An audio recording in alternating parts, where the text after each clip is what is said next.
warahmatullahi wabarakatuh. Perkenalkan, nama saya Nurul Husna Dewi Syafurrahma dengan NIM A1A3250001.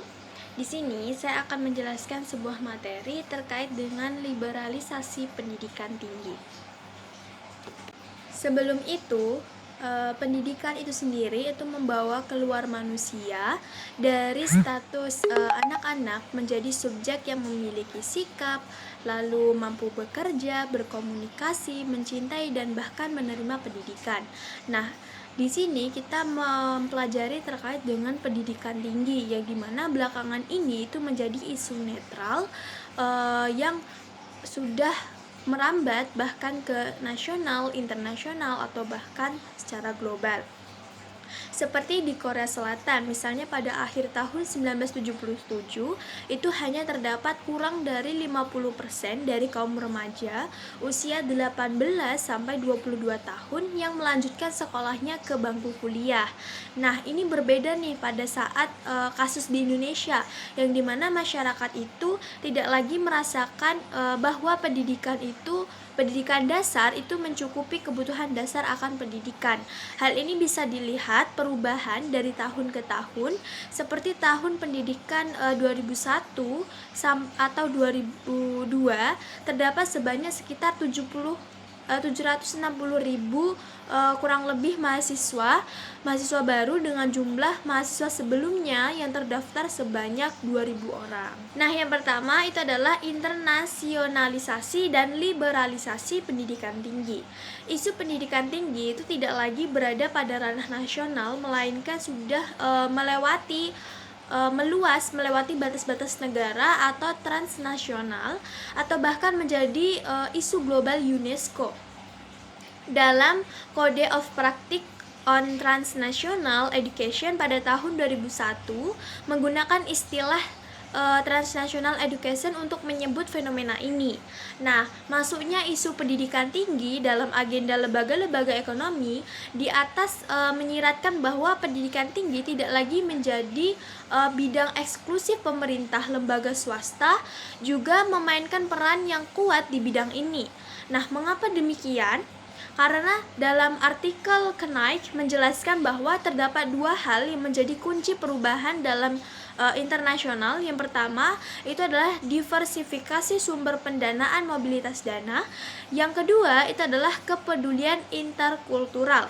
Diversifikasi sumber pendanaan inilah yang mengawali keterlibatan institusi swasta untuk memenuhi permintaan masyarakat dan pendidikan tinggi yang memang meningkat dari tahun ke tahun. Selanjutnya adalah kritik liberalisasi pendidikan tinggi. Dengan putusan yang sebenarnya di negara ini telah diingatkan bahwa sebenarnya pendidikan itu masih merupakan tanggung jawab negara, ya teman-teman.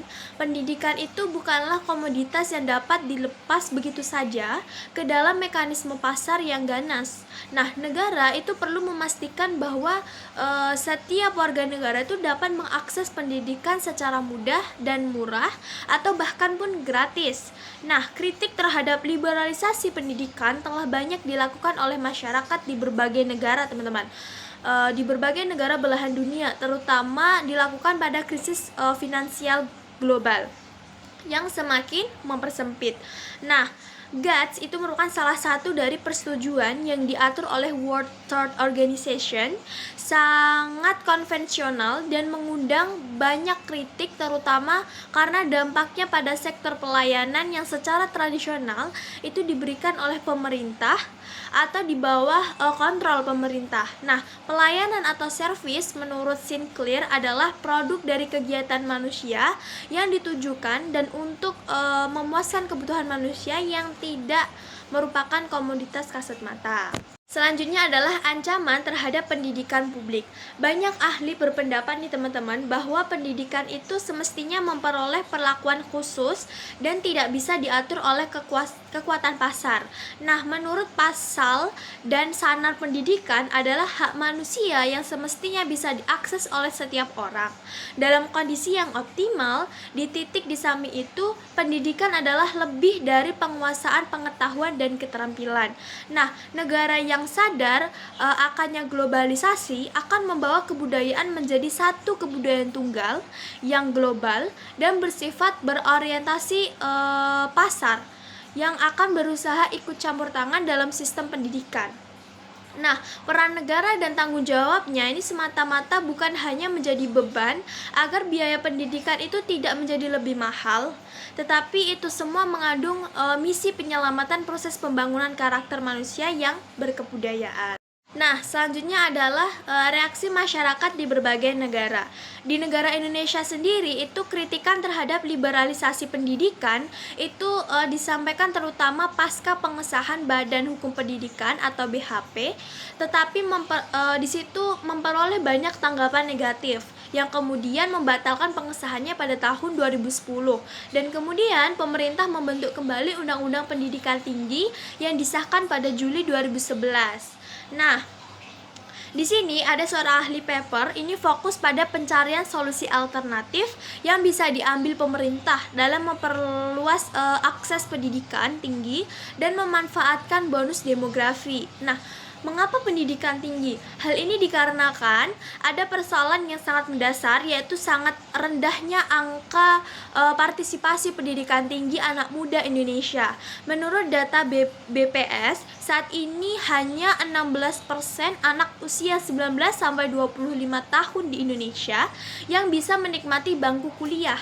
Nah, selain akibat biaya pendidikan yang tinggi, yang relatif mahal, terus rendahnya angka partisipasi ini juga disebabkan oleh jumlah kapasitas lembaga pendidikan tinggi yang masih terbatas ya teman-teman. Selanjutnya adalah signifikasi isu liberalisasi pendidikan tinggi.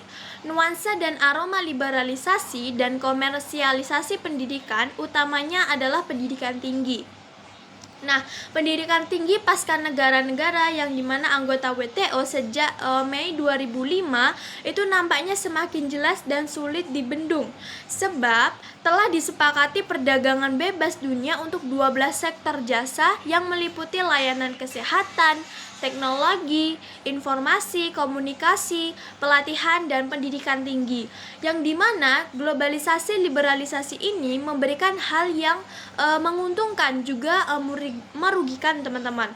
Salah satu keuntungannya adalah kesempatan untuk menjalin pasar kerja global ke negara maju yang telah mampu mengembangkan ekonomi berbasis ilmu pengetahuan atau knowledge.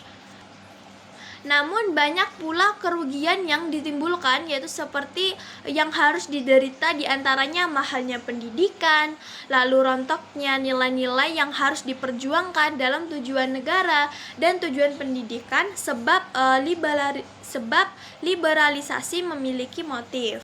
Jadi dapat disimpulkan yang dimana masalahnya itu bukan pemberian pelayanan oleh entitas swasta, tapi apakah pemerintah itu menjamin bahwa penyedia atau penyelenggara akan berkontribusi untuk memperbaiki sistem pendidikan nasional dan kesejahteraan sosial bagi semua warga negara. Untuk melakukan hal demikian itu, pemerintah sudah tentu harus cukup mampu melawan tekanan politik dan sektor swasta yang kuat yang bisa mencegah sistem regulasi dan bertindak sebagai coping regulator. Mungkin itu saja yang dapat saya sampaikan. Saya akhiri, wassalamualaikum warahmatullahi wabarakatuh.